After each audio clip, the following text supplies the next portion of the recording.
The music in the grand obsidian ballroom didn't just fade, it was strangled into silence. 300 of New York's elite titans of industry tech moguls and old money dynasties collectively held their breath. Ethan Sterling, CEO of Sterling Dynamics, froze mid-laugh, his champagne glass tilting dangerously in his hand. He had been waiting for the arrival of Julian Thorpe, the reclusive billionaire who held the fate of Ethan's failing company in his hands. But when the mahogany doors swung open, it wasn't just Julian who stepped onto the red carpet. Clinging to the billionaire's arm draped in emerald silk that cost more than Ethan's house was a woman. She looked like a queen returning from exile. Ethan's heart hammered against his ribs. It was Sarah, the wife he had discarded like trash 2 years ago, the woman he thought was broken, the woman who now looked at him not with love or even hate, but with the cold, terrifying amusement of an executioner. The rain battered against the floor-to-ceiling windows of the law firm Pendleton and Associates on the 45th floor, blurring the Manhattan skyline into a smear of gray and charcoal. Inside the conference room, the atmosphere was colder than the storm outside. Sarah Vance sat perfectly still. Her hands were folded in her lap, the knuckles white, contrasting sharply with the frayed cuffs of her navy wool coat, a coat that had seen better seasons, much like her marriage. Across the mahogany table sat Ethan Sterling. He checked his Rolex Submariner for the third time in 2 minutes, a gesture of calculated impatience that Sarah knew better than the back of her own hand. "Sarah, please." Ethan sighed, the sound dripping with patronizing exhaustion. "We've been here for 2 hours. Just sign the papers. Jessica is waiting for me downstairs, and we have a dinner reservation at Le Bernardin at 7. The mention of her name Jessica felt like a physical blow, a sharp intake of breath in a room devoid of oxygen. Jessica LeClaire, the 24-year-old PR intern who had invigorated Ethan's life according to the tabloids. The woman who was currently sitting in the passenger seat of the Porsche Sarah had helped pick out, waiting to celebrate the end of Sarah's life as she knew it. "The terms Ethan," Sarah said softly. Her voice was raspy, unused for days. "They aren't what we agreed on." Ethan's lawyer, Arthur Pendleton, a man with a smile like a shark sensing blood in the water, slid a fresh document across the table. "Mr. Sterling has been incredibly generous, Mrs. Sterling, considering you signed a prenuptial agreement 10 years ago that explicitly stated you would leave with what you came with. I came with a degree in architectural design and a trust fund that I liquidated to start Sterling Dynamics." Sarah said, her eyes finally lifting to meet Ethan's. "I poured every cent I had into your first prototype. I managed the books for 5 years from our kitchen table. I wrote the speeches that got you your first investors." Ethan laughed, a short, sharp bark of amusement. He leaned forward, bracing his hands on the table. The gold wedding band was already gone from his finger. "Sarah, look at yourself," Ethan said, his voice dropping to a harsh whisper. "You were a great support, sure. You made coffee. You kept the calendar. But let's not rewrite history. I built the engine. I made the deals. You've been a housewife for the last 5 years. You're tired. You're obsolete." He reached into his jacket pocket and pulled out a checkbook. He scribbled something hastily and tore it out, sliding it on top of the legal documents. "Here," Ethan said. $50,000. That's on top of the alimony, which terminates in 12 months. It's enough to get a condo in Jersey or somewhere quiet. Somewhere you can figure out who you are without me." Sarah looked at the check. $50,000. It was an insult. It was less than what he had spent on Jessica's birthday bracelet last week, a charge Sarah had seen on the credit card statement before he cut her access. "I don't want your charity, Ethan," Sarah said, her voice trembling with a rage she was trying desperately to suppress. "It's not charity, it's a severance package," Ethan sneered, standing up and buttoning his suit jacket. "Take it. Sign the papers. Or Arthur here will drag this out in court until that $50,000 is eaten up by legal fees and you're left sleeping in a shelter. Don't be stupid, Sarah. You're not a fighter. You never were. You're just nice." "Nice." The word hung in the air like a curse. She had been nice when she forgave his first affair. She had been nice when he missed her mother's funeral for a business trip. She had been nice while he slowly, methodically stripped her of her confidence, her career, and her identity, until she was just Ethan Sterling's wife. Sarah picked up the pen. The weight of it felt heavy like lead. She looked at Ethan one last time. He wasn't looking at her. He was texting on his phone, a smirk playing on his lips. He was already gone. He had moved on to the champagne and the accolades, and the younger woman convinced that Sarah would just fade away into the beige background of suburbia. She signed. The scratch of the pen on paper was the loudest sound in the room. "Good girl," Ethan said, snatching the papers before the ink was even dry. He didn't say goodbye. He simply turned and walked out the glass doors, Arthur trailing behind him like a loyal dog. Sarah sat alone in the conference room for a long time. She watched the rain streak the glass. She felt a strange sensation in her chest. It wasn't the heartbreak she expected. It wasn't the crushing weight of depression she had feared. It was lighter, colder. She stood up and walked to the window, looking down 45 stories to the street below. She saw Ethan run out to his silver Porsche under an umbrella held by the valet. She saw the passenger door open and a blonde woman lean out to kiss him. Sarah touched the cold glass. "You think I'm broken, Ethan," she whispered to the empty room. "You think I'm obsolete." She reached into her purse and pulled out a small leather-bound notebook. It was old-worn at the corners.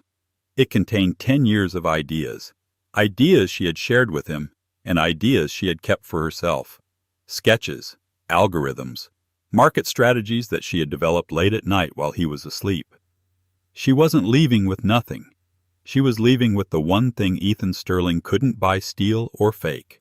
She was leaving with her brain. "Enjoy the dinner," she murmured, turning her back on the city. "It's the last expensive meal you're going to enjoy for a very long time." The apartment in Queens was a far cry from the penthouse on Park Avenue. The radiator clanked like a dying engine, and the view was of a brick wall in an alleyway that smelled of wet cardboard and old grease. But to Sarah, it was a sanctuary. For the first 3 months, she did exactly what Ethan thought she would do. She vanished. She changed her number. She cut her hair, trading the long, high-maintenance blonde waves Ethan loved for a sharp, dark brunette bob that framed her face and highlighted the intensity of her eyes.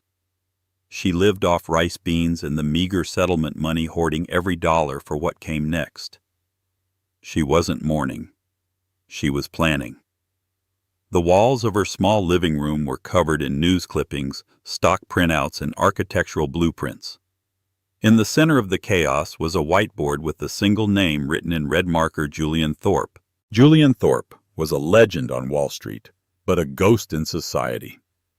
He was a billionaire venture capitalist known for 2 things: his ruthlessness in acquiring distressed assets and his absolute hatred for the public eye. He hadn't been photographed in 5 years. He was the titan of tech, but rumors swirled that he was looking to move into aerospace and defense, the exact sector Ethan's company Sterling Dynamics was currently trying to monopolize. Sarah knew something nobody else did. She knew why Julian Thorpe had gone into hiding. 6 years ago, before Ethan became arrogant, Sarah had anonymously consulted on a project for Thorpe's charitable foundation. She had fixed a critical flaw in their supply chain logistics for a disaster relief project in Sudan. She had never given her name, only a handle: Architect Zero. It was a long shot. A Hail Mary pass into the dark. She sat at her second-hand laptop, the screen glowing blue in the dim room. She opened an encrypted email server and typed a subject line: subject, the flaw in the Project Icarus protocol. Project Icarus was Ethan's flagship project, a new drone navigation system that was supposed to revolutionize the industry. It was the reason Sterling Dynamics' stock was soaring. It was also a lie. Sarah knew it because she had done the initial math, and she knew exactly where Ethan had cut corners to rush the launch. The system was unstable in high-altitude frost. It would fail. It was a ticking time bomb. She typed a summary of the flaw, attached the corrected mathematical proof, and signed it Architect Zero. She sent it to Julian Thorpe's private encrypted intake address, an address she had memorized years ago from a brief correspondence. Then she waited. 3 days passed. Silence. Sarah paced the small apartment, doubt gnawing at her. Had he changed his email? Was he dead? Was she crazy? On the 4th night, her laptop pinged. A single email appeared in her inbox. No subject line, just a location and a time. Hangar 4, Teterboro Airport. Midnight. Come alone. Sarah didn't hesitate. She dressed in a black turtleneck and slacks, grabbed her leather notebook, and took the subway as far as it would go, then a cab to the airfield. The hangar was massive, smelling of jet fuel and ozone. A single Gulfstream G650 jet sat in the center, gleaming under the industrial floodlights. Standing at the base of the stairs was a man. He was tall, wearing a charcoal suit without a tie. His hair was silver fox gray, swept back, and his face was etched with lines of deep concentration. He leaned on a black cane with a silver handle. Though he didn't seem to need it for support, it looked more like a weapon. Julian Thorpe. Sarah walked toward him, the sound of her heels echoing on the concrete. She stopped 10 feet away. Julian studied her, his eyes dark and unreadable. He didn't smile.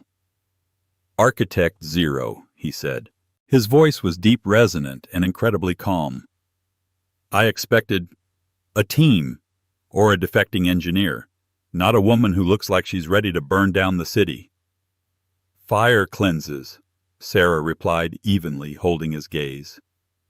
Mr. Thorpe, thank you for meeting me. You found a flaw in Sterling's navigation gyro, Julian said, tapping the cane on the ground. My analysts spent a month looking at that tech and found nothing. You tore it apart in 3 pages of calculus. Who are you? My name is Sarah Vance, she said. I was the co-founder of Sterling Dynamics, though my name was never on the incorporation papers. I designed the original architecture for the system you're looking at, and I know exactly how to dismantle it. Julian's eyes narrowed slightly. He recognized the name. Vance, you're Ethan Sterling's ex-wife, the one the tabloids said had a nervous breakdown. The tabloids say you're a vampire who sleeps in a hyperbaric chamber, Sarah countered. People say a lot of things. For the first time, a flicker of a smile touched Julian's lips. It was a dangerous smile. True? So, Mrs. Vance, or Miss Vance, I assume, why bring this to me? Why not the press? Why not short the stock yourself?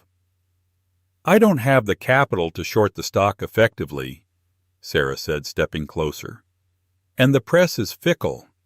I don't want a scandal, Mr. Thorpe. I want a takeover. Ethan Sterling stole 10 years of my life and my intellectual property. He built a glass castle on a foundation I laid. I want to be the one who pulls the rug out. And you want me to be the money, Julian concluded. I want you to be the face, Sarah corrected. Ethan fears you. If you start buying up his debt, he'll panic. He'll make mistakes. And when he's desperate, he'll look for a savior. I want us to be there when he reaches out his hand. Julian stared at her for a long, agonizing minute. He was assessing her, not just her intelligence, which she had already proven, but her resolve. He saw the hunger in her. He saw the cold, hard steel that had replaced the nice housewife. I'm looking to acquire a defense firm, Julian said slowly. Sterling Dynamics is the prize, but it's messy. I'll clean it, Sarah said. I know where the bodies are buried. I know the offshore accounts. I know the inflated R&D budgets. And what do you want in return? Money, a seat on the board. Sarah shook her head. I want to be the CEO. When you buy the company, I run it. And I want to be the one to tell Ethan he's fired. Julian laughed then. It was a genuine, hearty laugh that echoed in the vast hangar. You're ambitious, Sarah. I like that. But ambition isn't enough. You've been out of the game. You've been living in his shadow. He stepped closer, towering over her. If we do this, you belong to the mission. No more hiding. No more wife in the background. I will give you the capital, the resources, and the cover. But you have to do the work. You have to become someone Ethan doesn't even recognize. Sarah straightened her spine. Ethan doesn't know me. He never did. He only knew the reflection of himself in my eyes. Julian nodded, impressed. He extended a hand. The Project Icarus Gala is in 6 months. Sterling is hosting it to launch the drone. That's our deadline. We dismantle him by then. Sarah took his hand. His grip was firm, warm, and solid. 6 months, she agreed.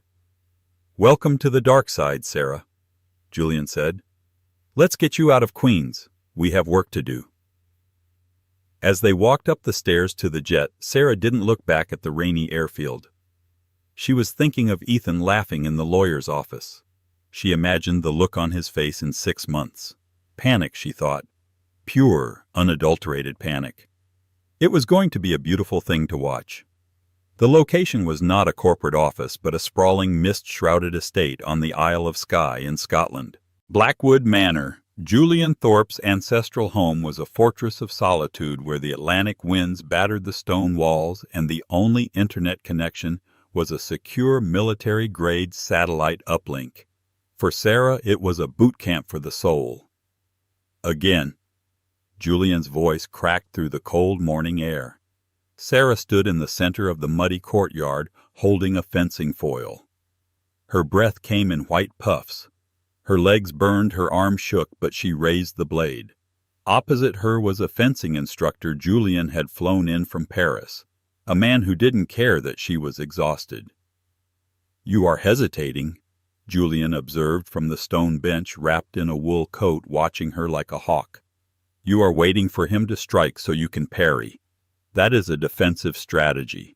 That is the strategy of a wife trying to keep the peace. You are not a wife anymore. You are a CEO. Attack." Sarah lunged. This time she didn't wait. She visualized Ethan's face behind the instructor's mask. His smug grin, the way he dismissed her ideas, the way he looked at Jessica. She drove forward, the steel blade flexing, and landed a solid hit on the instructor's chest protector. "Good." Julian nodded. "But you're still angry. Anger is messy. Anger makes you impulsive. I need you cold, Sarah. I need you to be ice." Over the next 4 months, Sarah Vance ceased to exist. In her place, a new woman was forged. Julian didn't just give her resources. He gave her an education in the dark arts of high finance. They spent nights in the Manor's library, surrounded by screens glowing with market data from Tokyo, London, and New York. Ethan is leveraging the company based on the projected success of Project Icarus, Sarah explained one evening, pointing to a complex graph she had built. He's taking out mezzanine debt, high-interest short-term loans to pay for the raw materials. He's betting everything that the launch will spike the stock price, allowing him to refinance. Julian swirled his scotch, his eyes gleaming. And who holds that debt? Currently, a consortium of banks in Zurich, Sarah said. She tapped a key, bringing up a new window. But the debt is tradable. If we create a shell corporation, we can buy the debt packages. If we own his debt, we own his leverage. "Do it," Julian commanded, "but use a name he won't recognize." Sarah typed in the name of the shell company, Nemesis Holdings. It was too on the nose, she knew, but she allowed herself this one small, poetic justice. While Sarah sharpened her mind and body in Scotland, New York was beginning to feel the heat. Ethan Sterling was pacing his corner office, the panoramic view of Central Park offering him no solace. His suit jacket was thrown over a chair, his tie loosened. Jessica LeClaire sat on the leather sofa, scrolling through Instagram, popping gum. "Babe, you promised we'd go to the Hamptons this weekend." Jessica whined, not looking up from her phone. "The gala is in 2 months. I need a tan." "Not now, Jessica," Ethan snapped, slamming his hand on his desk. Jessica jumped, looking more annoyed than frightened. "God, you're so stressed lately. What is the big deal? It's just a drone." "It's not just a drone," Ethan yelled. He ran a hand through his hair, which was showing premature gray at the temples. "It's the company. It's my legacy. And right now the navigation system is drifting. The gyroscope fails at 30,000 feet. We're bleeding cash trying to fix it, and my lead engineer just quit." He didn't tell her the rest. He didn't tell her that he had received a notification that morning that his primary loans had been sold to a private equity firm he'd never heard of, Nemesis Holdings. The new debt holders were demanding an audit. An audit would reveal that he had moved funds from the R&D budget to pay for the penthouse renovations and Jessica's new car. Ethan walked to the window. He felt a phantom limb sensation. Usually when things got this bad, he would go home and vent to Sarah. Sarah would listen. Sarah would make him tea. Sarah would quietly, without credit, look at the problem and say, "Have you tried recalibrating the sensor array?" And she would be right. He missed her brain. He realized with a sickening jolt that he had fired his most valuable employee and divorced her. "Call the headhunter," Ethan barked at his intercom. "Get me the best systems architect in the country. I don't care what it costs." Miles away across the ocean, Sarah's phone buzzed. It was a forwarded alert from the headhunter agency she was monitoring. She looked at Julian. "He's looking for a replacement for me." Julian smiled, a shark showing its teeth. "Let's make sure he hires the wrong one." The transformation was complete. Sarah's hair was now a sleek, sharp bob dyed a deep midnight black. Her wardrobe had shifted from soft pastels to structured power suits in charcoal navy and blood red. She moved differently. She didn't walk. She glided with predatory intent. It was time for the first direct strike. Ethan was hosting a private demonstration for key investors at a remote testing range in the Nevada desert. It was a critical moment. He needed to prove that the Icarus prototype worked to secure the next tranche of funding. Sarah and Julian watched the live stream from a private suite in Las Vegas, just 50 miles away. "Is the Trojan in place?" Julian asked. "Yes," Sarah replied, her fingers flying across her keyboard. "I still have the backdoor administrative codes to the server. Ethan changed the passwords, but he didn't change the root directory architecture. He's lazy." On the screen, they watched Ethan standing on a platform in the desert wearing tactical sunglasses and a headset. Behind him were generals from the Pentagon and venture capitalists. "Gentlemen," Ethan's voice came through the audio feed, sounding confident. "What you are about to see is the future of autonomous surveillance. Project Icarus is unjammable, untraceable, and precise to within a millimeter." He signaled the launch. The drone, a sleek black triangle, lifted off the runway with a hum. It ascended rapidly, disappearing into the blue sky. "Target acquisition in 3, 2, 1, Ethan announced. Sarah watched the telemetry data on her screen. She saw the drone lock onto the target vehicle, an old tank parked a mile away. "Now," Sarah whispered. She pressed a single key. She didn't crash the drone. That would be too obvious. Instead, she injected a micro-latency into the video feed being sent back to the investors' screens. It was a delay of only 0.5 seconds. But in the world of high-speed defense tech, half a second was a lifetime. On the screen in the desert, the video feed stuttered, the image pixelated. For 3 seconds, the screens went black before coming back online. "Just a minor bandwidth issue," Ethan stammered on the feed, tapping his headset. "It's the desert heat affecting the local relay." "It's not the heat," Sarah said to the monitor. "It's the code." Then she executed the second command. She altered the altimeter reading by 10%. The drone thought it was higher than it was. "Commencing landing sequence," Ethan said. The drone descended. But because its data was wrong, it came in too hot. It didn't crash, but it slammed onto the runway with a violence that snapped the landing gear. The $20 million prototype skidded across the asphalt, sparks flying before coming to a grinding halt, with a wing bent at a sickening angle. Silence descended on the Nevada test site. Sarah watched Ethan's face. He went pale. The generals were exchanging looks. One of them closed his notebook and stood up. "Ethan," the general said, his voice caught by the microphone, "that was a hard landing. If that had been a payload scenario, the ordnance would have detonated on the runway." It's a calibration error, Ethan pleaded, running after them. We can fix it in a day. Please don't pull the funding.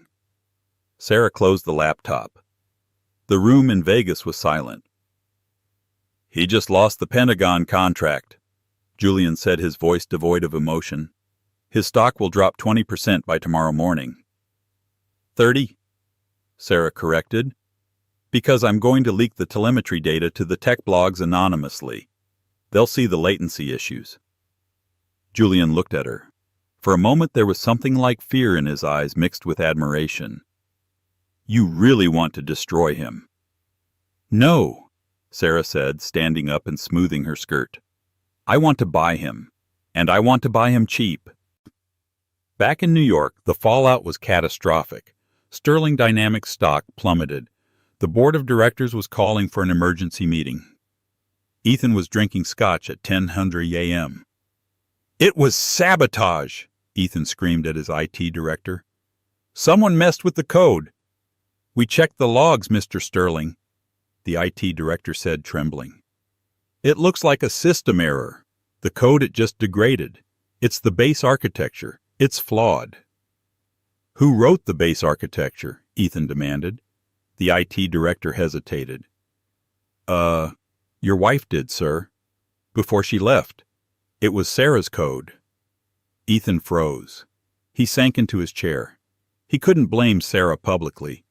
If he admitted that his housewife had written the code for a billion-dollar defense project, he would look like a fraud. He had claimed credit for it all. He was trapped in his own lie.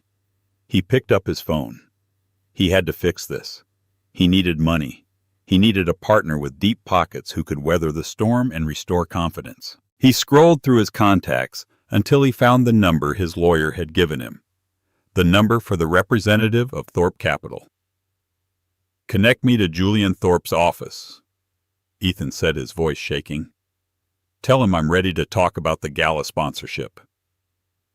The weeks leading up to the grand annual Gala, the event of the season, were a blur of desperation for Ethan. He was bleeding money. He had fired half his staff. Jessica had moved into the guest bedroom because she couldn't deal with his negative energy. He had secured a meeting with Julian Thorpe, but only virtually. The billionaire was notoriously reclusive. The screen in Ethan's office flickered to life. Julian Thorpe sat in a leather chair, his face partially in shadow.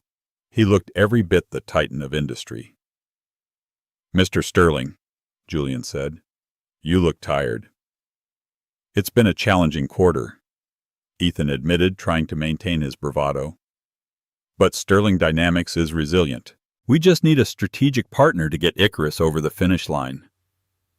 I've seen the footage from Nevada, Julian said dryly. It looked like an expensive paperweight. Ethan winced. Glitches. We've ironed them out. Look, Mr. Thorpe, if you invest now, you're buying in at the floor. The upside is massive. I am willing to discuss an injection of capital, Julian said slowly. $100 million. For a 40% stake. 40%, Ethan choked. That's hostile. That's the price of survival, Julian countered. Take it or leave it, but I have conditions. What conditions? 1, Julian said, holding up a finger. I want full access to your books. 2, I want seats on the board. And 3, I will be attending your gala personally to announce the partnership. I want the center table, and I will be bringing a guest. Ethan's eyes widened. Julian Thorpe at his gala. It would be the PR coup of the century. It would silence the critics instantly. Done, Ethan said quickly. Absolutely. Who is the guest I need to print the place cards? My news strategic advisor, Julian said vaguely. She prefers to remain anonymous until the night of the event. Just put Ms. V on the card.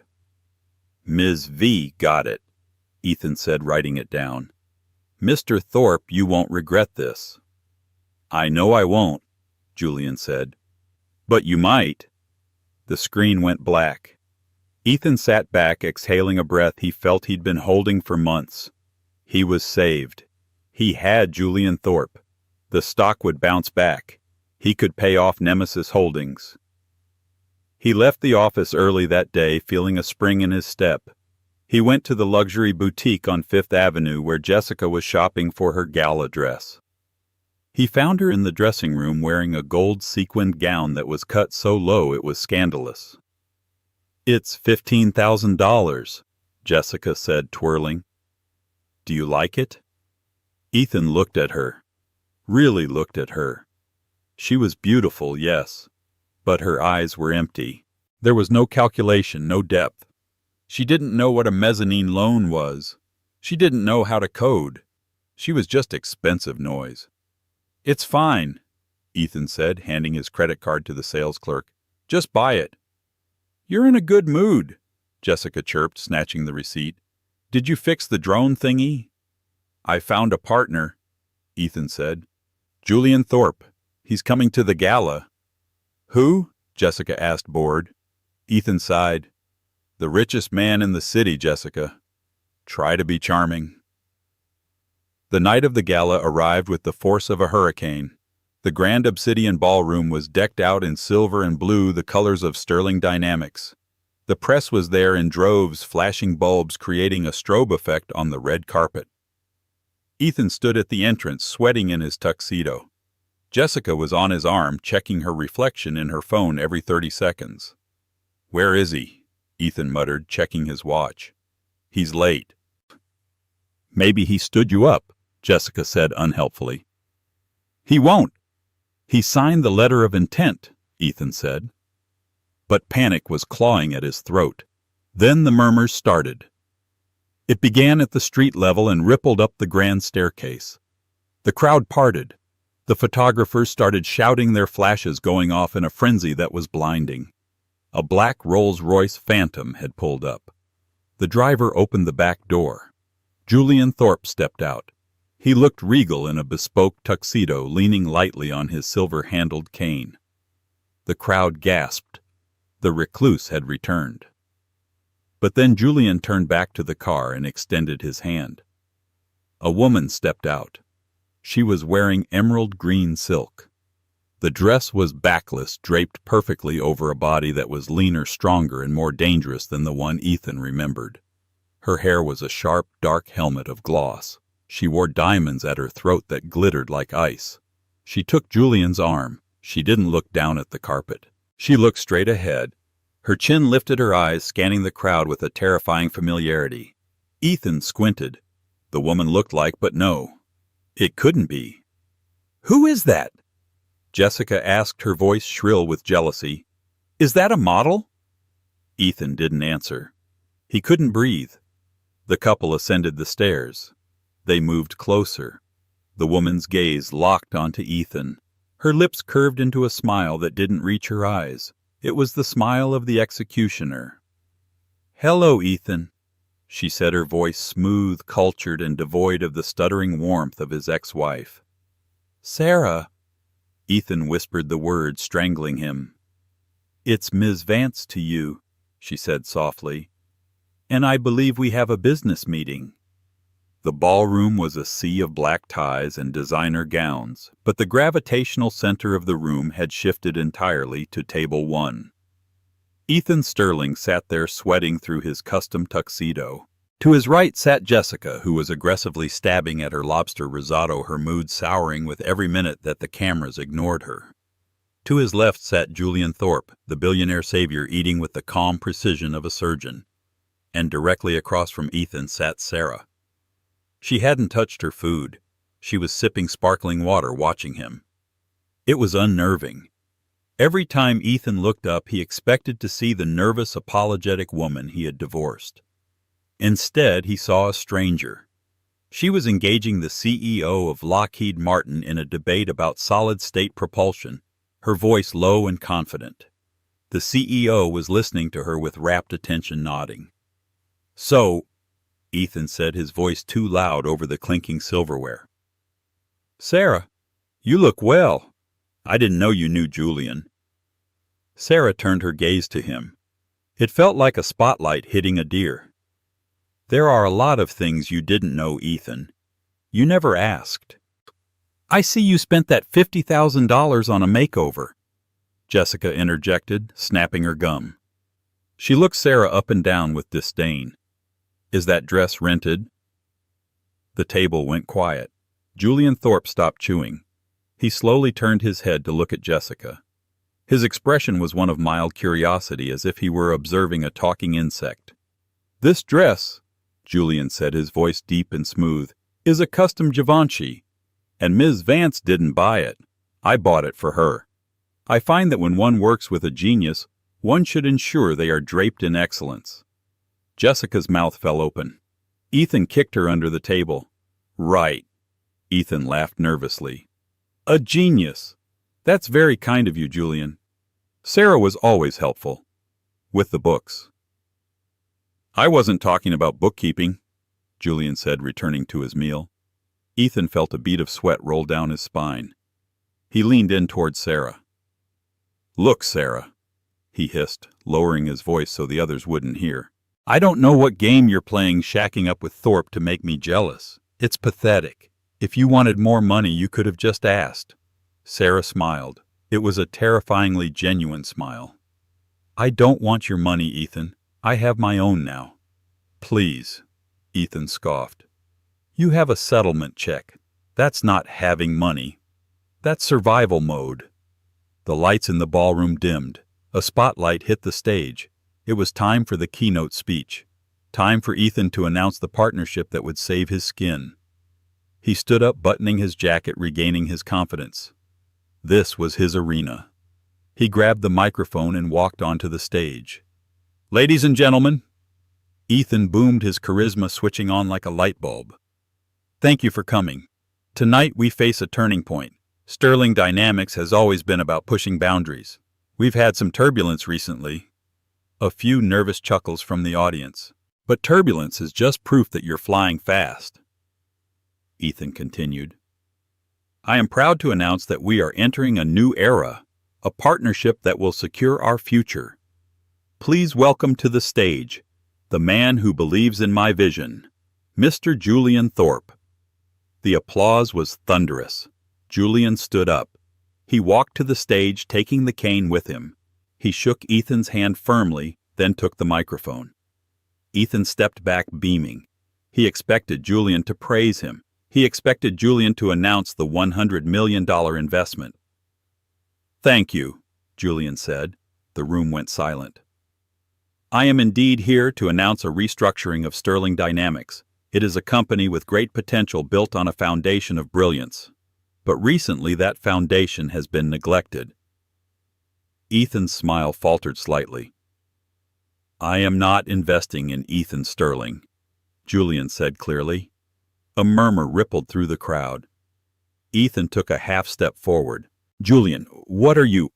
I am investing in the architect, Julian continued, ignoring him. The person who actually designed the Icarus Protocol. The person who wrote the code that this company has been running on for 10 years. The person who regrettably was forced out of her own creation. Julian turned to the table where Sarah sat. He extended a hand. Please welcome the new CEO of Sterling Dynamics, Ms. Sarah Vance. The silence was absolute. It was heavy, suffocating. Sarah stood up. She didn't look surprised. She walked to the stage, the emerald silk flowing around her like water. She ascended the stairs and took the microphone from a stunned Julian. Ethan stood there frozen. Sarah, what is this? You can't be CEO. I own 51% of the voting stock. Sarah turned to him. She wasn't using the microphone yet. She spoke just to him, but in the silence the front row heard every word. Actually, Ethan, she said, you owned 51%, but you leveraged 30% of that as collateral for the mezzanine loans you took out last month to cover the R&D losses. Loans that were held by Nemesis Holdings. Ethan's face went gray. Nemesis. I know that name. They called in the debt yesterday. Yes, Sarah said.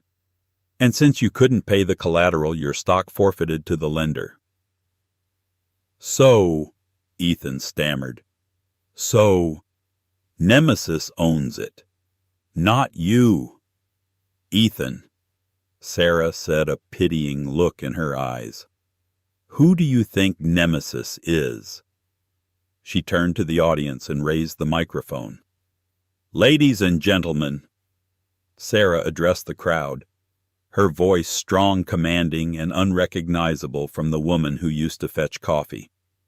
"Effective immediately, Nemesis Holdings, my private equity firm backed by Mr. Thorpe, has acquired a controlling interest in Sterling Dynamics.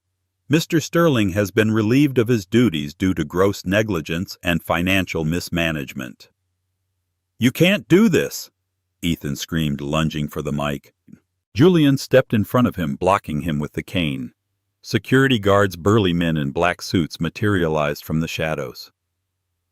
"The board met an hour ago," Sarah continued, her voice unwavering. "They voted unanimously to remove the current leadership. We are pivoting. The Icarus flaw has been fixed, not by patching the hardware, but by restoring the original algorithm that was deleted 2 years ago. My algorithm." She gestured to the giant screen behind her. The logo of Sterling Dynamics appeared, but the tagline under it changed. It no longer read "Vision by Sterling." It read, "Designed by Vance." "Get him off my stage," Sarah said calmly to the security team. 2 guards grabbed Ethan by the arms. "Sarah!" Ethan yelled as he was dragged backward. "Sarah, I'm your husband. I built this. You're nothing without me. You're just a housewife." Sarah didn't even turn around. She watched the crowd. The applause started slowly, a few claps from the Lockheed CEO, and then it swelled. It became a roar. They weren't clapping for Ethan. They were clapping for the coup. They were clapping for the predator who had just eaten the prey. Jessica, realizing the ship was sinking, stood up from the table. She looked at Ethan being dragged away, then looked at the stage. She grabbed her purse and sprinted for the exit, not sparing Ethan a single glance. Sarah looked out at the sea of faces. She felt the warmth of the spotlight. It didn't burn. It felt like the sun after a long, cold winter. The morning sun that bled through the floor-to-ceiling windows of Sterling Dynamics did not bring warmth. It brought a harsh clinical illumination to the wreckage of the night before. The offices, usually buzzing with the chaotic energy of interns and junior analysts by 800 a.m., were struck by a heavy, suffocating silence. It was the silence of a kingdom that had just seen its king beheaded in the public square. Ethan Sterling sat alone in Conference Room B, the glass-walled enclosure near the elevator bank, famously known among the staff as the Fishbowl. It was the room where Ethan had fired countless employees over the years, often enjoying the way the rest of the office could see the victim weeping while he remained impassive. Now the roles were reversed. Every employee who walked off the elevator cast a fleeting, terrified glance at the man inside, then hurried to their cubicle, keeping their head down. Ethan was still wearing his tuxedo from the gala. The collar was unbuttoned, the bow tie hung loose like a dead snake around his neck, and there was a dark stain of red wine on the white shirt front. He hadn't slept. He sat slumped in the ergonomic chair, staring at the polished oak table, his reflection looking back at him like a ghost. He looked aged, hollowed out, a man whose soul had been extracted along with his net worth. At 8:15 a.m. sharp, the elevator doors slid open with a soft chime. The rhythm of the footsteps was different. It wasn't the frantic scurry of an assistant or the heavy plod of security. It was the rhythmic, sharp click-clack of heels that meant business. Sarah Vance stepped onto the floor. She was a vision of ice and steel. Gone was the emerald gown of the temptress. In its place was a pristine white architectural power suit that made her glow against the gray office backdrop. Her hair was swept back severe and perfect. She held a single thin file folder in her hand. She didn't look at the employees who half stood to acknowledge her. She walked straight to the fishbowl. She opened the door. The sound of the latch clicking shut was the loudest noise in the room. Ethan looked up. His eyes were bloodshot, rimmed with red exhaustion. He tried to straighten his posture, a reflex of his old arrogance, but his body betrayed him. He just looked small. "Sarah," he croaked. His voice was ruined, likely from screaming into his pillow or a bottle of scotch the previous night. Sarah didn't sit immediately. She walked to the window looking out at the skyline that Ethan used to claim he owned. "It's a beautiful morning, isn't it?" she asked, her tone conversational, as if they were discussing the weather and not the dismantling of his life. "The air is clearer today." "Stop it," Ethan whispered. "Just stop the act. You've had your fun. You humiliated me in front of the entire industry. Are you happy?" Sarah turned her face impassive. She sat down opposite him, placing the file folder on the table between them. She didn't slide it across yet. She kept her hand on it, possessing it. "Happiness isn't the metric I'm using, Ethan," she said calmly. "Efficiency is. And last night wasn't humiliation. It was a correction. The market corrects itself when an asset is overvalued. You were the overvalued asset. I built this company." Ethan slammed his hand on the table, though the impact was weak. "You can't just steal it with some legal trickery." "There was no trickery," Sarah replied, opening the folder. "It was a standard leveraged buyout of distressed debt. You know the terminology, Ethan. You used to use it to intimidate your competitors. Nemesis Holdings, my firm, purchased the mezzanine loans you took out to cover the Icarus failures. When the debt covenants were breached due to your liquidity crisis, we exercised our right to convert that debt into equity, controlling equity." She slid a document toward him. It was thick-bound in heavy paper. "This is the separation agreement," she explained, her voice devoid of pity. "We are offering you a clean break. No lawsuits, no forensic accounting into your personal use of company funds for, let's call them, lifestyle enhancements. In exchange, you sign over your remaining voting rights and agree to a 5-year non-compete clause." Ethan stared at the document, the words blurred before his eyes. "Non-compete. You're banning me from the industry, this is all I know." "Then learn something else," Sarah said. "I had to." Ethan looked up, desperation clawing at his throat. "What about Jessica? Have you heard from her?" "She left the gala. I haven't seen her since. She has my car." Sarah's lips quirked slightly, a microscopic expression of amusement. "Ah, yes, Miss LeClaire. I'm afraid she didn't just leave Ethan. She evacuated. My security team monitored the company accounts this morning. It seems she tried to charge a first-class ticket to the Maldives on the corporate Amex at 2:00 a.m. Ethan blinked. "She what?" "The card was declined, of course," Sarah continued smoothly. "As for the car, the Porsche is a company lease.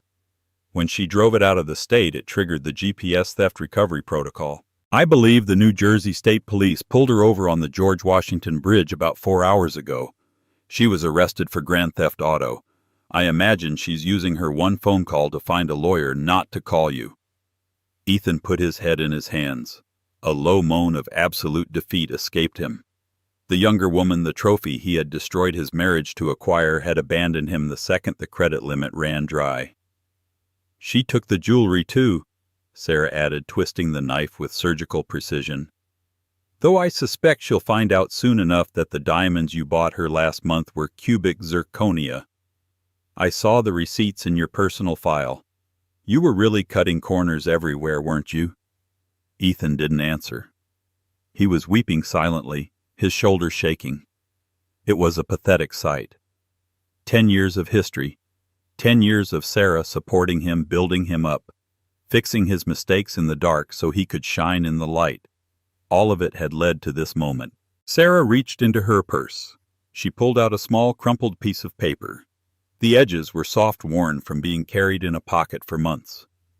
It was the check for $50,000 he had thrown at her in the lawyer's office. She placed it on the table directly on top of the separation agreement. "You gave this to me to help me find myself," Sarah said softly. "You told me to buy a condo in Jersey. You told me I was obsolete." Ethan looked at the check. It was uncashed. "I don't need your charity, Ethan," she said. "I never did. I didn't take your money because I knew that one day I would buy you out with my own. Keep it. You're going to need it for a retainer. Arthur Pendleton isn't cheap, and since he works for me now, you'll need to find new counsel." Ethan stared at the check. It was the ultimate symbol of his failure. The money he thought was a fortune to her was now meaningless, loose change to the woman she had become. He looked up at her, his eyes searching her face for any trace of the woman who used to make him coffee and rub his shoulders after a long day.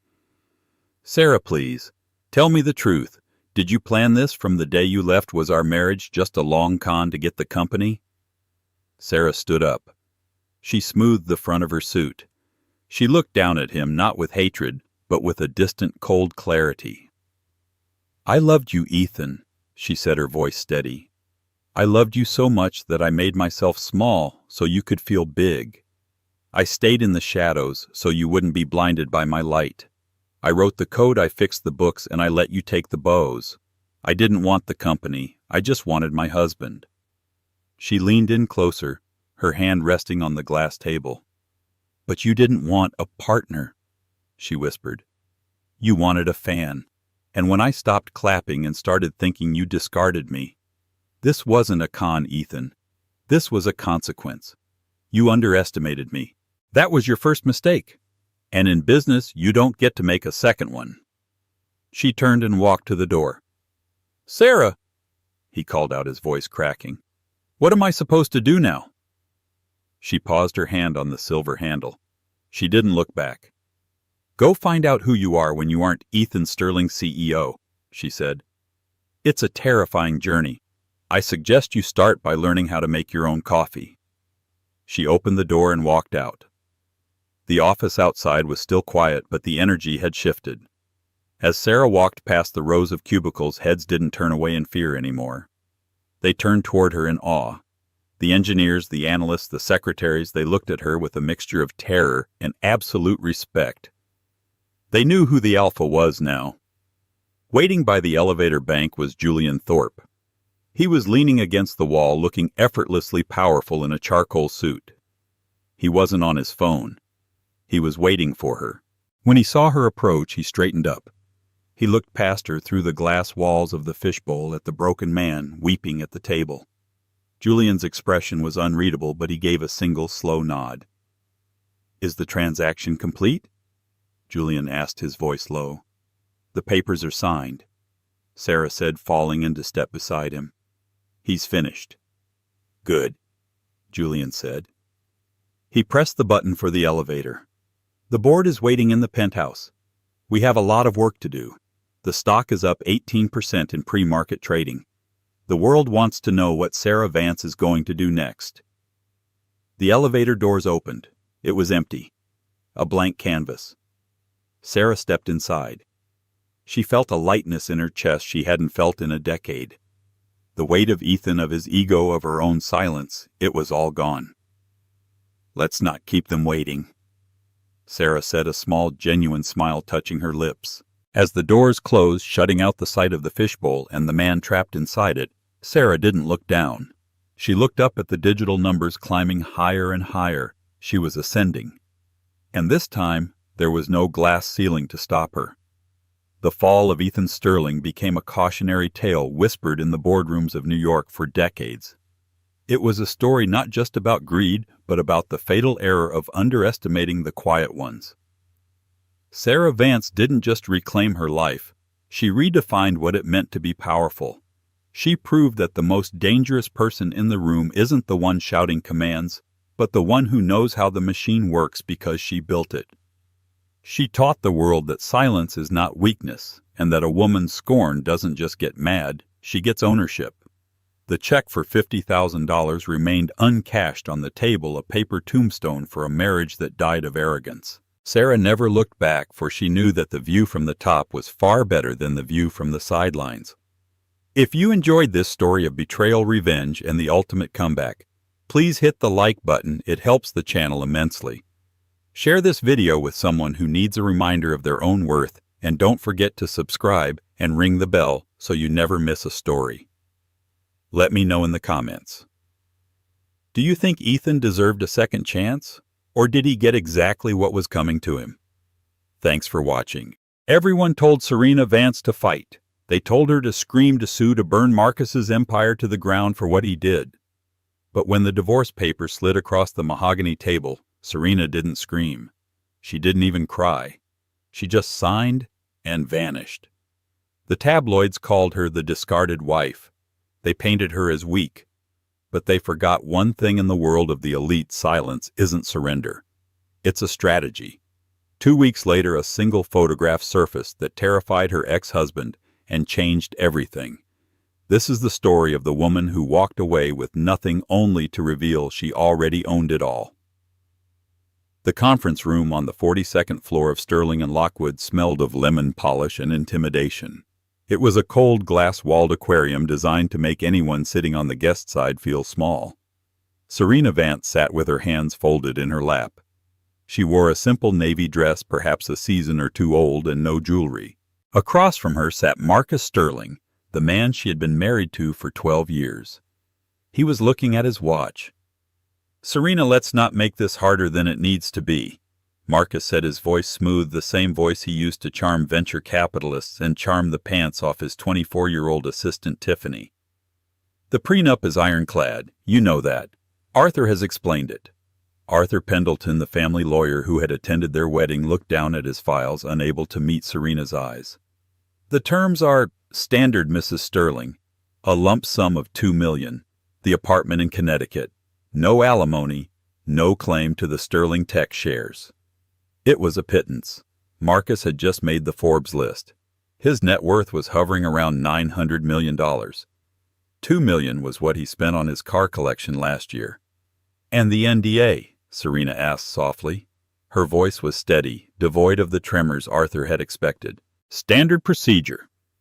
Marcus cut in, tapping his fingers on the table. "You don't talk about the marriage, you don't talk about the business, and you certainly don't talk about Tiffany. You take the money, you keep the house in the suburbs, and we both move on. I need this done by noon, Serena. I have a flight to Cabo." He was taking her to Cabo. Tiffany, the woman who had started posting Instagram stories from Serena's own kitchen, while Serena was visiting her sick mother in Ohio. Arthur slid the document across the table. It was thick, heavy, with legalese that essentially erased 12 years of Serena's life. She had nursed Marcus through his first bankruptcy. She had hosted the dinners that wooed his biggest investors. She had proofread the code for his first algorithm when his eyes were too tired to focus. But the world didn't know that. The world just saw the quiet, plain wife who had aged out of her husband's bracket. Marcus pulled a Mont Blanc pen from his breast pocket, a gift Serena had bought him for their 10th anniversary, and held it out to her. "Here," he said, his tone dismissive. "Just sign it." Serena looked at the pen. Then she looked at Marcus. For a second, the air in the room went still. Marcus blinked, unsettled by the look in her eyes. It wasn't sadness. It wasn't anger. It was the look of someone watching a child play with a loaded gun. "I don't need your pen, Marcus," she said. She reached into her purse and pulled out her own. It was a vintage fountain pen, black lacquer with gold inlay. It looked old, expensive. Arthur Pendleton's eyes widened slightly when he saw it. He recognized the crest on the cap, but he couldn't quite place it. Serena flipped to the back page. She didn't read the clauses. She didn't ask for more money. She didn't ask for the dog. Scritch, scratch. She signed her name. Serena Vance. She dropped the Sterling immediately. "Done," she whispered. Marcus let out a breath he didn't know he was holding. He let out a short, arrogant laugh. "Well, that was easier than I expected. I thought you'd... drama." "I don't do drama, Marcus. You know that," Serena said. She stood up, smoothing her skirt. "I prefer results." "Right." Marcus smirked, already texting Tiffany under the table. "Good luck with the, quiet life, Serena. The check will be wired by morning." Serena walked to the door. She paused with her hand on the handle. She didn't look back at him. "Make sure you check the date on the wire transfer, Marcus, and enjoy Cabo. I hear the weather turns quickly this time of year." She walked out.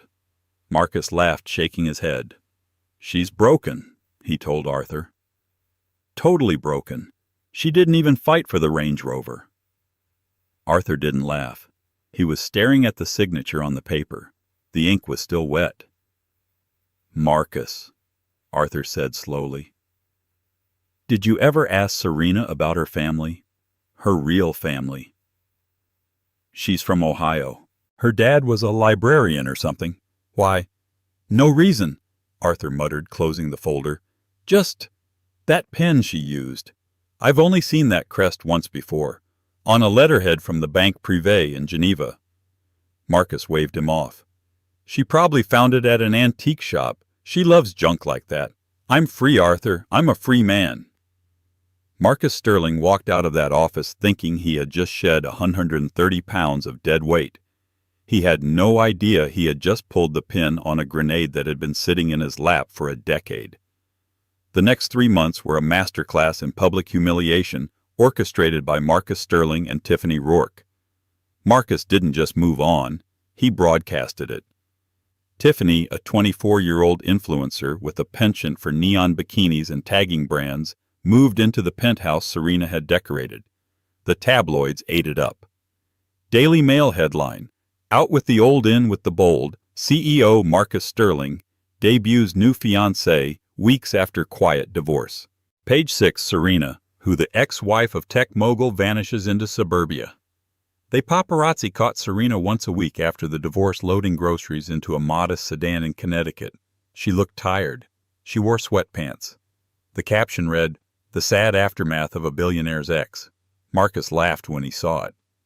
He was on his yacht, the Titan, docked in Monaco for the Grand Prix.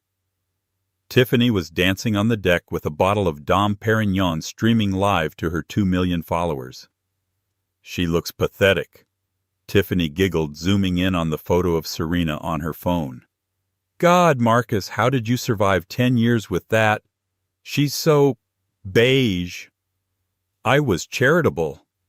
Marcus grinned, taking a sip of whiskey. "She was a placeholder, Tiff. You're the prize."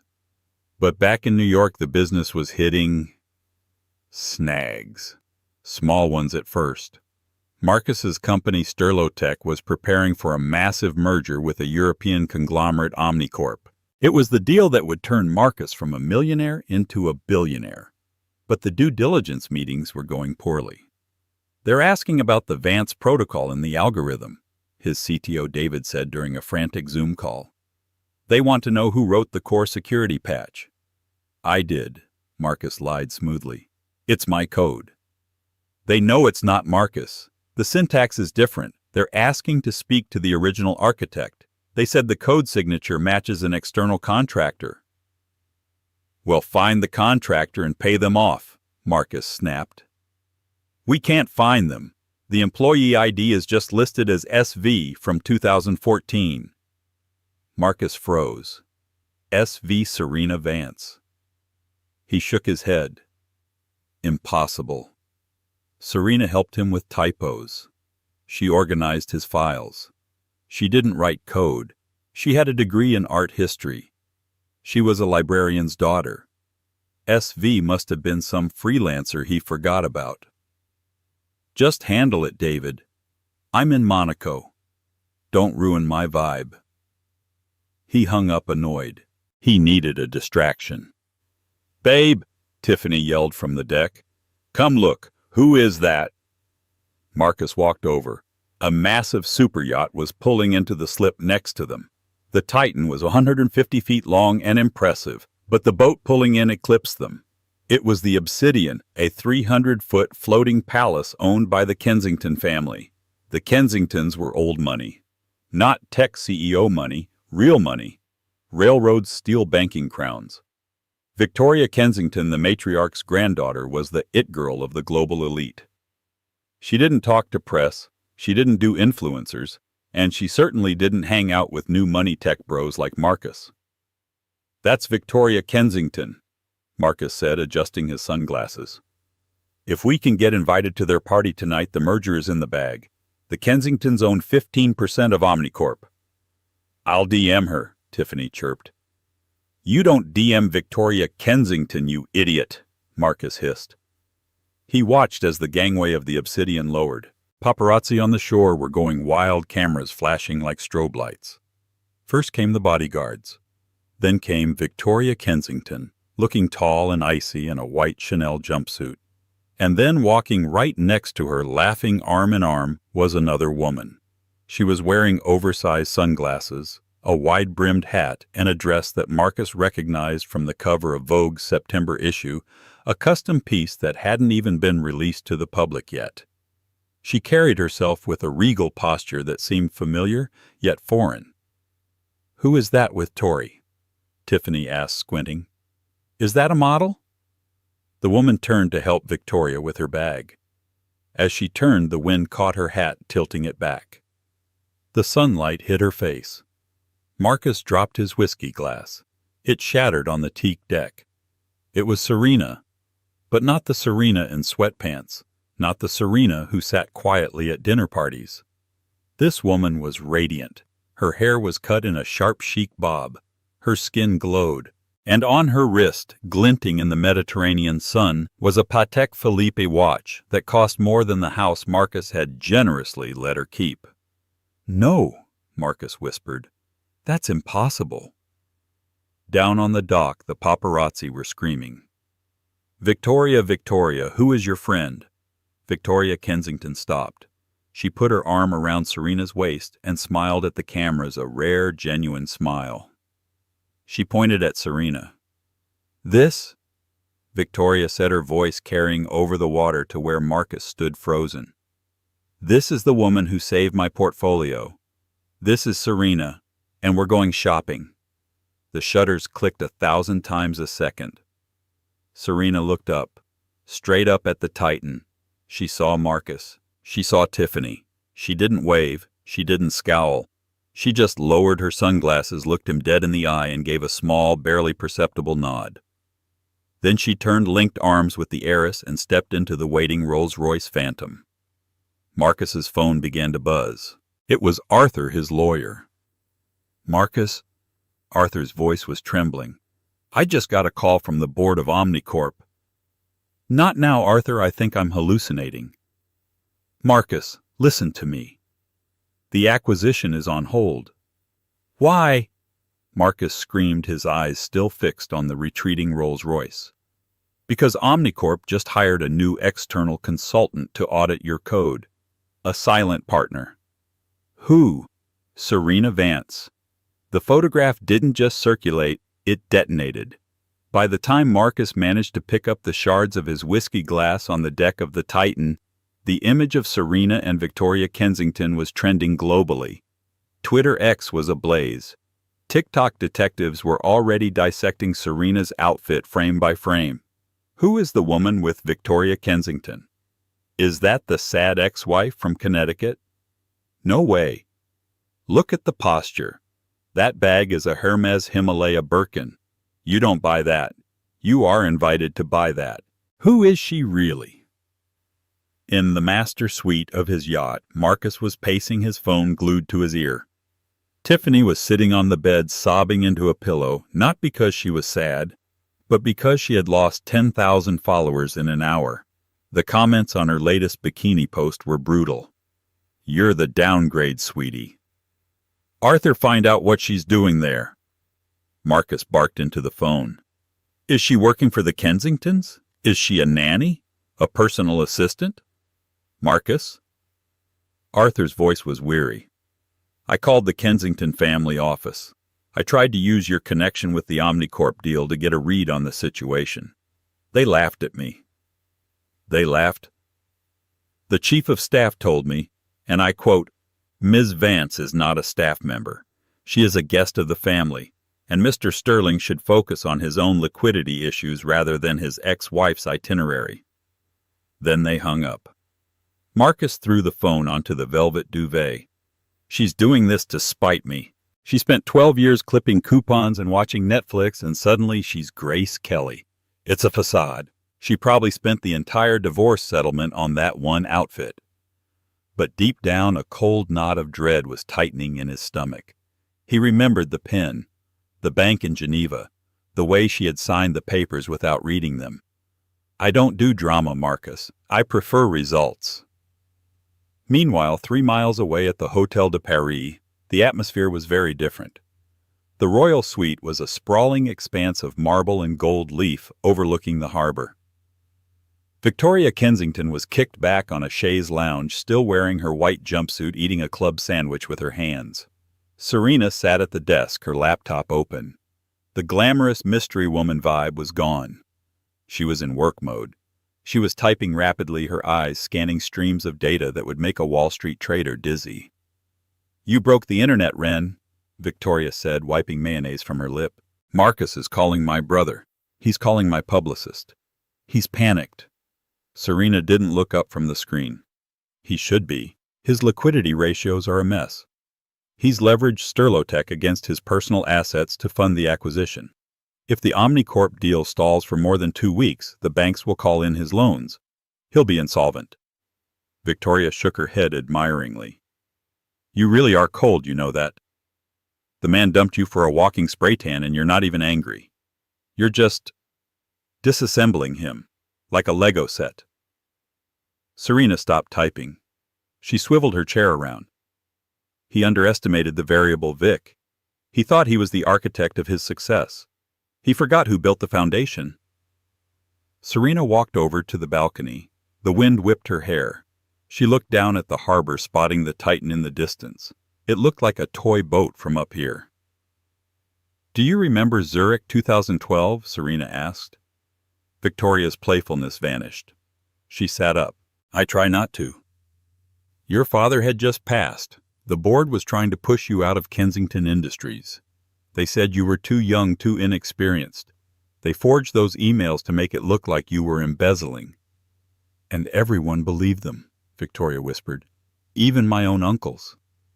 "And I was the forensic accountant the board hired to nail you to the cross," Serena said. "I was supposed to find the dirt. But you didn't. I found the truth. I found the digital trail proving your uncle hired a hacker to plant the evidence. I could have handed it to the board and taken my paycheck. I was 26, hungry and broke. But I didn't." "You came to me," Victoria said softly. "In the middle of the night. You gave me the drive. You saved my reputation. You saved my legacy." "Because I hate bullies, Victoria. And I hate liars." Serena took a sip of sparkling water. "Marcus is both. For 12 years I played the role he needed. The supportive wife, the quiet partner. I ghost-wrote his code. I structured his shell companies to be legal. I smoothed over his PR disasters. I wanted a family. I wanted peace. I thought if I made him successful, we'd be happy." She turned back to the room, her eyes hard. "I was wrong. He didn't want a partner. He wanted an audience. And when he got bored of the applause, he fired me." Victoria stood up and walked over, placing a hand on Serena's shoulder. "So what's the play? You're the lead auditor for the Omnicorp merger now. You hold his fate in your hands. Do you kill the deal?" Serena smiled, and it was a terrifying expression. "Kill the deal, no. That's too easy. If the deal dies, he just goes bankrupt. He blames the market. He becomes a martyr." She walked back to her laptop and hit send. "I'm going to let the deal go through, but on my terms. I'm going to expose the Vance protocol. I'm going to show the world that the genius behind Sterlotech wasn't Marcus Sterling. It was the wife he discarded." The laptop chimed. A notification popped up. "To Board of Directors Omnicorp from S. Vance External Lead Auditor. Subject Due Diligence Report. Discrepancies in Sterlotech IP ownership." "Showtime," Serena whispered. 2 days later, Marcus was back in San Francisco. The vacation had been cut short. Tiffany was left in Monaco with his credit card, which had been declined twice at Prada, while Marcus flew private back to the war room.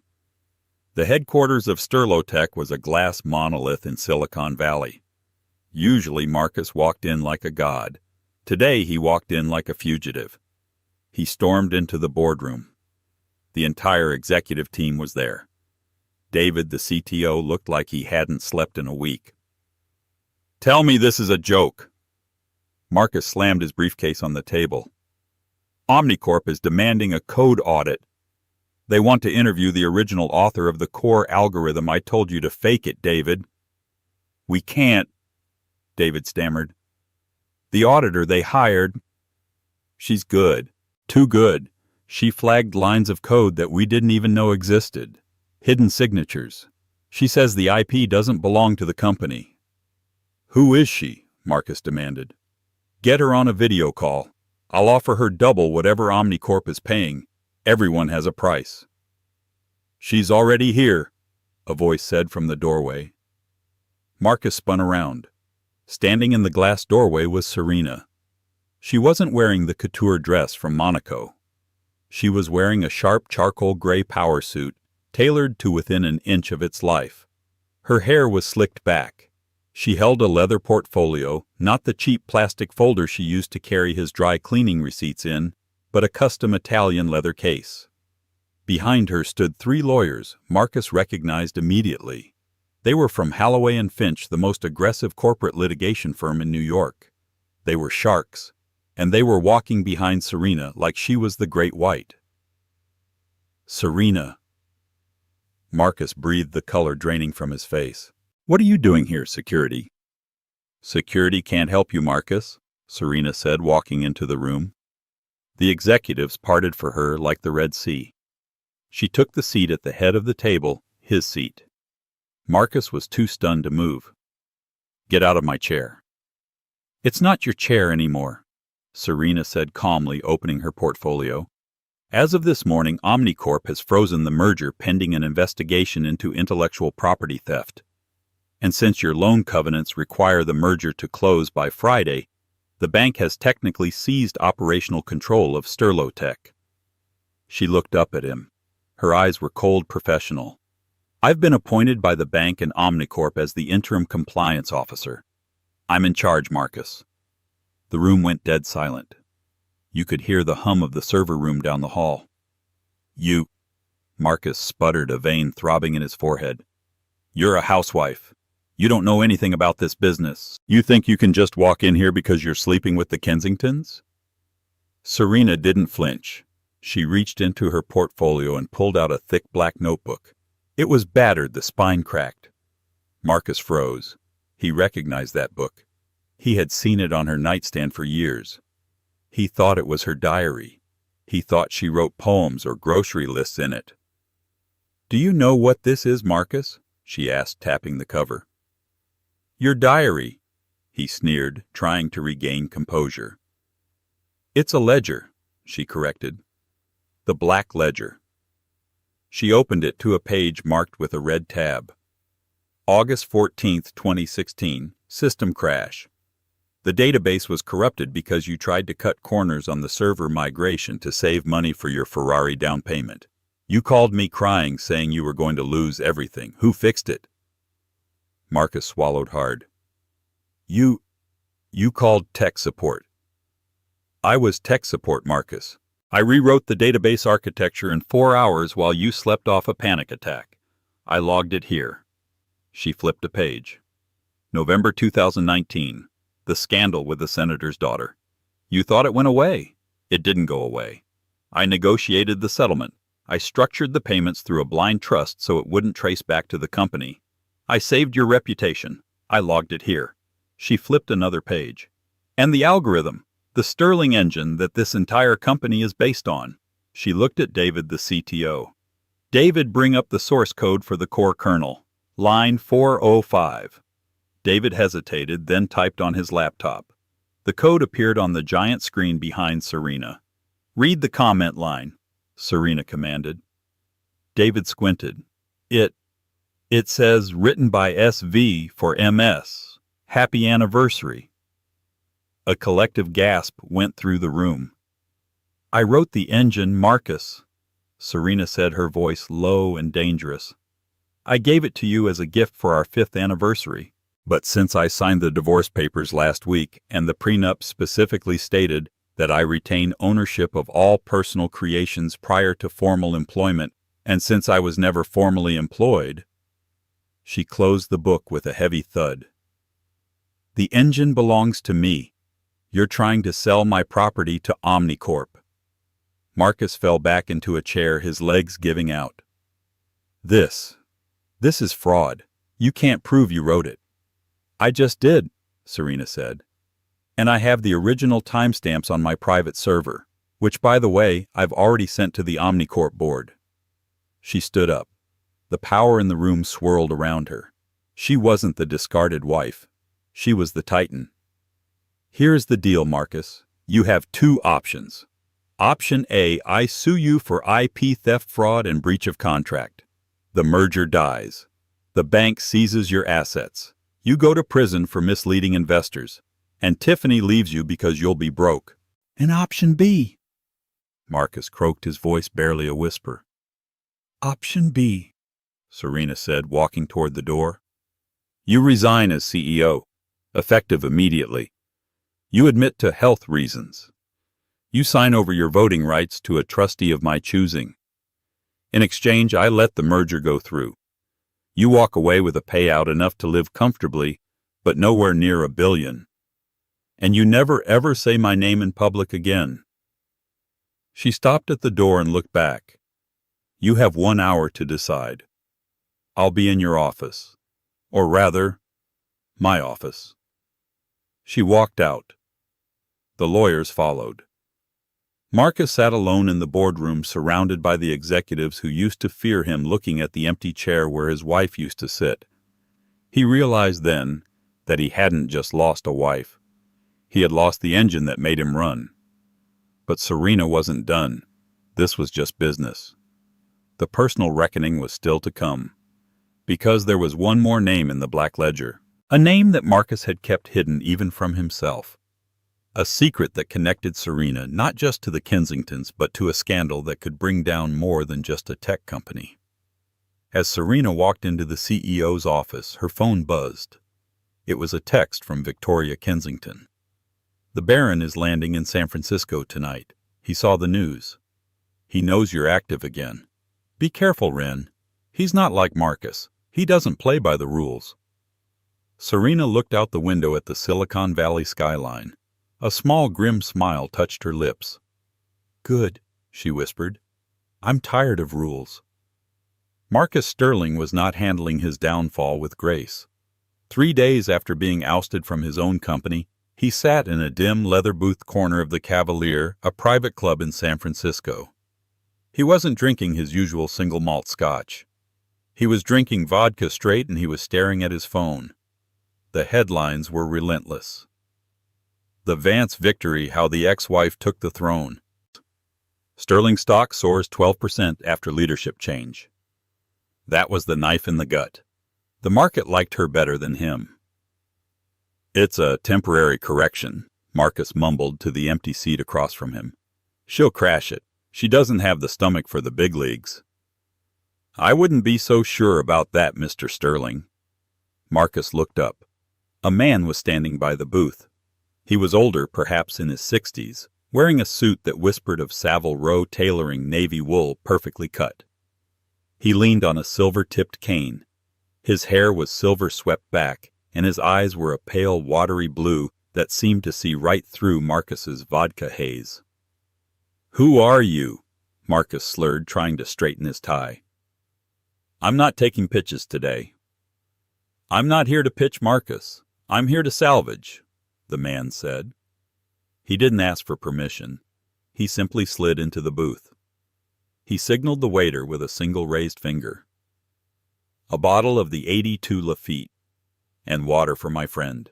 The man folded his hands on the table.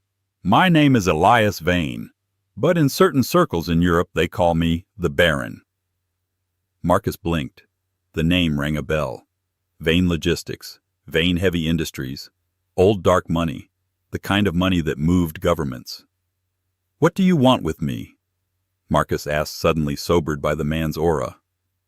I want what your wife stole from me, Vane said softly. Ex-wife. And she didn't steal anything. She just embarrassed me. Vane chuckled, a dry rattling sound. You think this is about your little app company? You think Serena Vance is just a housewife who learned to code, you poor, naive boy. Vane leaned in. The air around the table seemed to drop 10 degrees. 12 years ago, Serena Vance wasn't Serena Vance. She went by the handle, the architect. She worked out of Geneva for a private intelligence firm, my firm. She didn't just write code, Marcus. She built the digital backdoors for the Swiss banking system. She created the encryption keys for half the offshore accounts in the Cayman Islands. Marcus stared at him, his mouth slightly open. Serena, my Serena, she knits. She watches baking shows. Cover, Vane spat. Deep cover. She was the best asset I ever had. Until she grew a conscience. In 2012 she disappeared. Took a hard drive with her. The master key. A piece of code that can unlock the encryption of every major bank my clients use. I spent millions looking for her. I thought she was dead. Vane took a sip of the wine the waiter had just poured. Then I see a photo of her in Monaco wearing a hat laughing with that Kensington girl. And then I see her seize control of your company using a proprietary algorithm. Vane looked at Marcus with pity. That sterling engine she gave you for your anniversary, the code that made you rich, that was a watered-down, domesticated version of the master key. You've been sitting on a nuclear weapon for a decade and using it to sell targeted ads for sneakers. Marcus felt the room spin. It all made sense. The way she handled the complex legal documents. The way she learned languages so fast. The way she remained calm when the IRS audited them 3 years ago. She had fixed it in an afternoon. She played me, Marcus whispered. She hid in plain sight, Vane corrected. She used you as a human shield, a boring, loud, ambitious man to distract the world while she lived a quiet life in the suburbs. But now she's out in the open, and I want my property back. Vane slid a black card across the table. It had no numbers, just a gold crest. She has the drive. It's likely in that black ledger she carries. You are going to get it for me. Why would I help you? Marcus asked, though he already knew the answer. Because right now you are a laughingstock. Vane smiled cruelly. Help me, and I will destroy her credibility. I will expose her criminal past. She will go to prison for corporate espionage. And you will get your company back. And a seat on my board. Marcus looked at the card. He thought about Serena sitting in his chair. He thought about the way she had looked through him. He picked up the card. What do you need me to do? Meanwhile, in the penthouse of the Fairmont Hotel, Serena was looking at the San Francisco Bay wrapped in a silk robe. Victoria was sitting on the couch reading the Wall Street Journal. They're calling you the Iron Dove. Victoria laughed. Apparently stock analysts love a ruthless divorcee. Serena didn't smile. She was staring at the reflection in the window. He's here, Vic. Victoria lowered the paper. Who? Elias, I can feel it. The Baron. Victoria stood up. I thought he was just a rumor, a boogeyman you told me about. He's real. And he's in the city. My firewall logged an intrusion attempt on the Sterlotech servers an hour ago. It wasn't a hacker script. It was a skeleton key signature. Only one person has that signature besides me. Serena turned around. She looked tired. The adrenaline of the takeover had faded, leaving behind the fear she had carried for 12 years. He saw the code, Vic.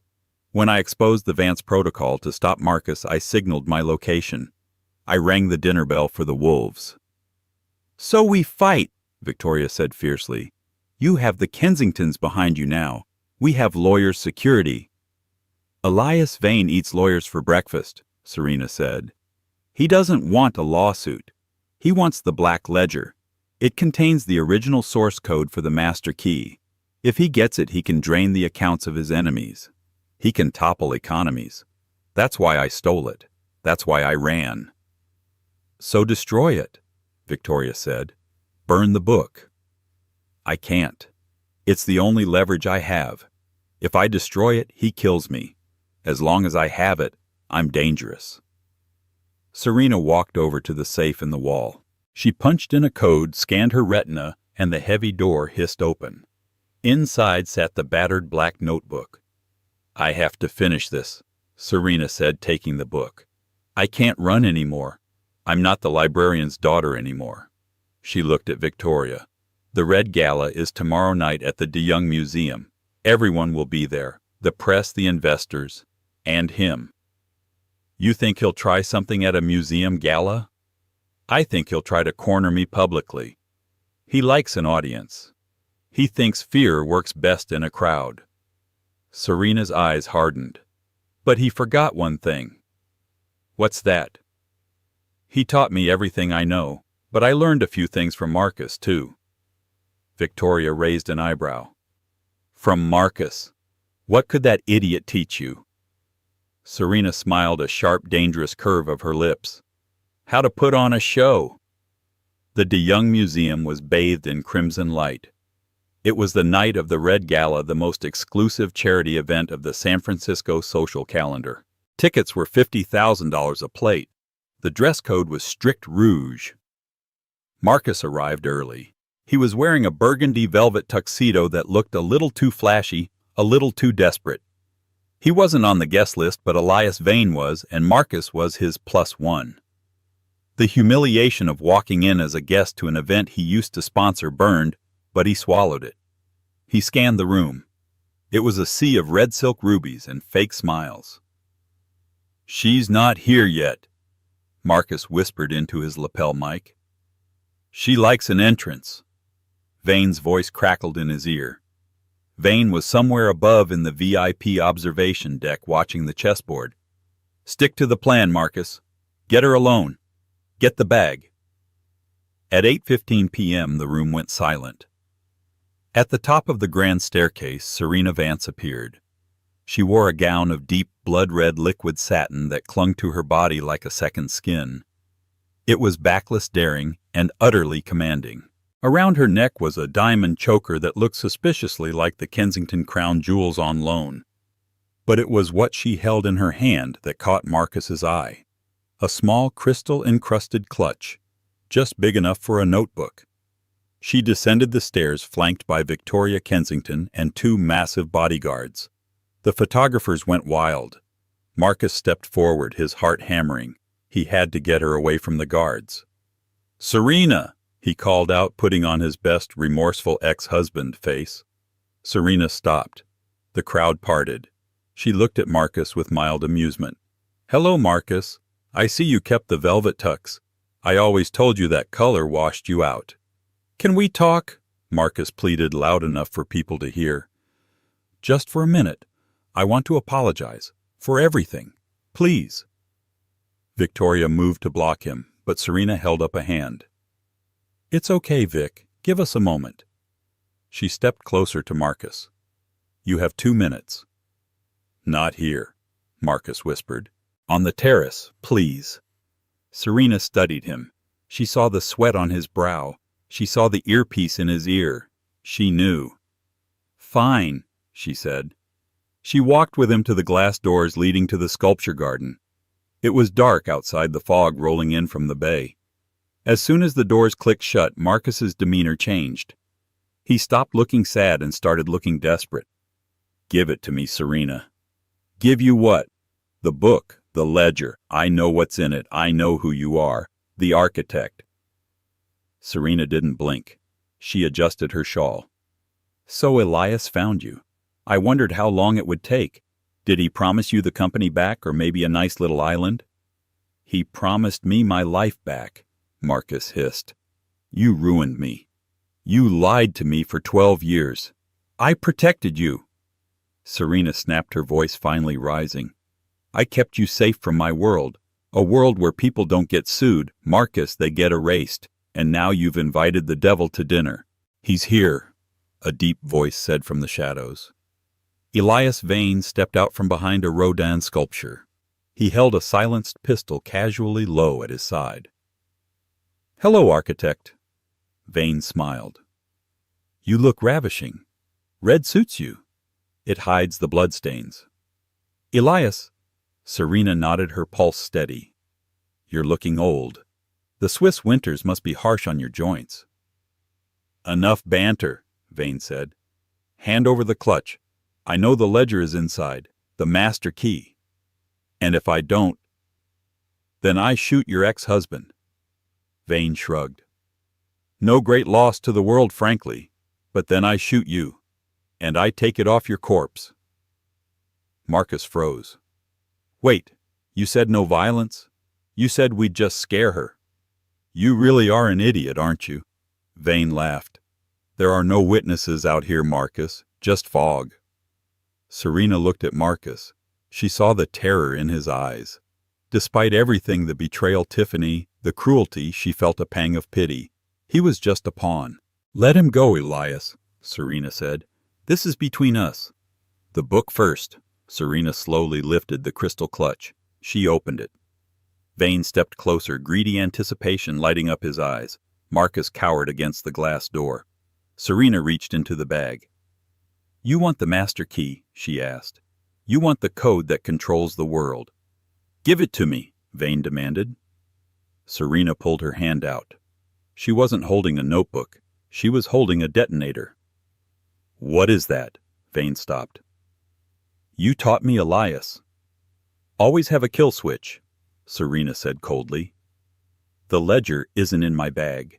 It's connected to a biometric server in the cloud. And if I press this button, or if my heart rate stops, the entire database deletes itself. The master key, the client list, the blackmail you have on half the G7 summit leaders, all of it. Gone. Forever." Vane's face went pale. "You wouldn't. That's your insurance." "I don't need insurance anymore." Serena stepped forward, forcing Vane to step back. "I have a life now. I have a name. I am Serena Vance, and I am done running." She held the detonator up. "So here is the new deal, Elias. You are going to turn around. You are going to walk out of here. You are going to get on your jet and go back to Geneva. And you are never going to look for me again. Because if you do, I won't just delete the code." She smiled, and it was the scariest thing Marcus had ever seen. "I'll publish it. I'll make the master key open source. I'll give every hacker in the world the keys to your kingdom. Imagine the chaos, Elias. You'll be broke and hunted by your own clients within an hour." Vane stared at her. He looked at the detonator. He looked at her eyes. He saw no hesitation. He lowered the gun. "You've changed, architect," he spat. "I evolved," she corrected. Vane holstered his weapon. He adjusted his cuffs. "This isn't over." "Yes," Serena said. "It is." Vane turned and vanished into the fog. Marcus slid down the glass door, sitting on the cold concrete, gasping for air. He was going to kill me." Serena looked down at him. She didn't offer him a hand. "Yes, he was. That's the price of admission to the big leagues, Marcus. You wanted to be a billionaire, that's what it looks like." Is it real?" Marcus pointed at the detonator. "Can you really destroy it all?" Serena looked at the device in her hand. Then she tossed it to Marcus. He caught it. It was a garage door opener, a generic clicker for a gate. "What?" Marcus stammered. "It opens the gate to the Kensington estate." Serena shrugged. Elias was always too paranoid for his own good. He believed it because he wanted the power to be that fragile. "You bluffed him," Marcus whispered in awe. "You bluffed the Baron." "I told you." Serena smoothed her red dress. "I learned how to put on a show from you." She turned to go back inside, back to the music and the lights. "Serena!" Marcus called out. She paused. "What happens to me?" he asked, his voice small. "You have your payout, Marcus. Go to Cabo.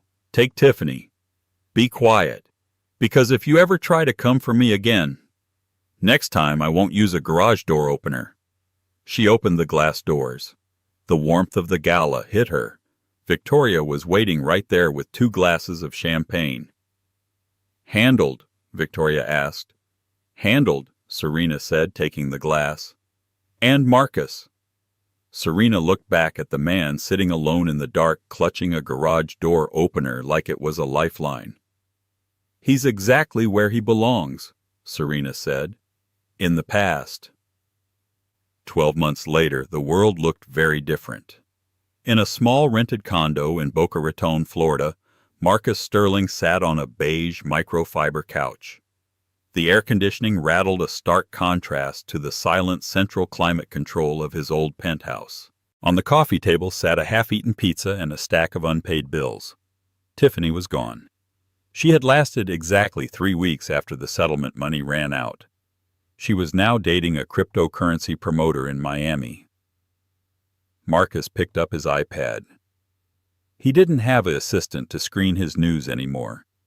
He had to read it himself. He opened the Time magazine app. The Person of the Year issue had just dropped. The cover wasn't a politician. It wasn't a tech bro in a hoodie. It was 2 women standing back to back looking like the queens of a new world order. Serena Vance and Victoria Kensington. Headline: The Silent Partners. How V&K Security Saved the Global Banking System. Marcus stared at the photo. Serena looked ageless. She wore a white suit, sharp and clean. Her eyes held a secret that the camera only half caught. The article detailed their rise. After the Vance protocol went public, Serena and Victoria had launched Vance & Kensington, a boutique cybersecurity firm.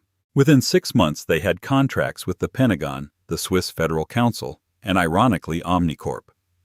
They had bought Sterlotech for pennies on the dollar after the stock cratered. They stripped it for parts, fired the board that had ousted Marcus, and turned the headquarters into a non-profit coding academy for underprivileged girls. Marcus scrolled down to the interview section. Interviewer: Ms. Vance. Many people say your rise was an overnight success. You went from a divorcee to a billionaire CEO in under a year. What is your secret? Serena. It wasn't overnight. I spent 12 years building the foundation in the dark. People mistake silence for weakness. But silence is where you do your best work.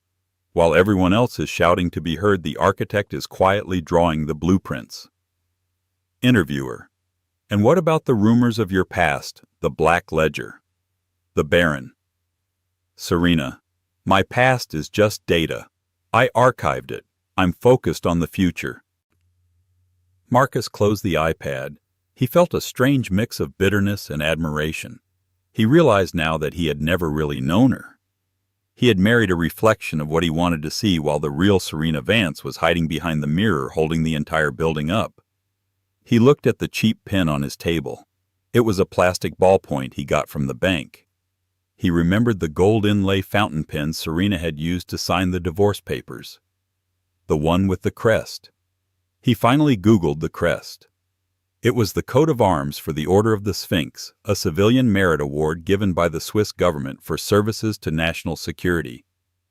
She had been a hero before he even met her, and he had treated her like a servant. Well played, Wren, Marcus whispered to the empty room. Well played. Across the ocean, in a chalet in Gstaad, Serena stood on a balcony overlooking the snow-capped Alps. The air was crisp. Inside, a fire was crackling. Victoria was pouring vintage champagne. To the acquisition, Victoria toasted, raising her glass. We officially own the bank that refused to give you a loan 10 years ago. Serena smiled, clinking her glass. To the bank. She reached into her pocket and pulled out a small, battered black notebook. The Black Ledger. Are you finally going to burn that thing? Victoria asked. Elias is gone. He's retired to a private island with no internet access. You don't need the leverage anymore. Serena looked at the book. It contained the codes, the secrets, the evidence of a life lived in the shadows. No, Serena said. She walked over to the bookshelf and placed the ledger between a copy of The Art of War and Pride and Prejudice. I'm not burning it. I'm keeping it. Why? Serena turned back to the view, watching the sun set over the mountains she used to run through as a ghost. Because it's a reminder, Serena said softly. Never let anyone make you feel small again. And if they try... She took a sip of champagne, her eyes gleaming with absolute unshakable peace. Show them who owns the ink. Serena Vance didn't just win the divorce. She won the war. She proved that sometimes the most dangerous person in the room isn't the one screaming, it's the one listening. She took the bricks her ex-husband threw at her and built an empire. It makes you wonder, who are the quiet people in your life, and are you underestimating them? If you enjoyed this story of betrayal strategy and the ultimate glow-up, please hit that like button. It helps the algorithm find more stories like this. And if you want to see more sagas about justice served cold, make sure you subscribe and turn on the notification bell. I want to know your thoughts in the comments. If you were Serena, would you have saved Marcus from the Baron? Or would you have let him pay the price? Let me know down below. Thanks for watching, and remember, silence is a strategy.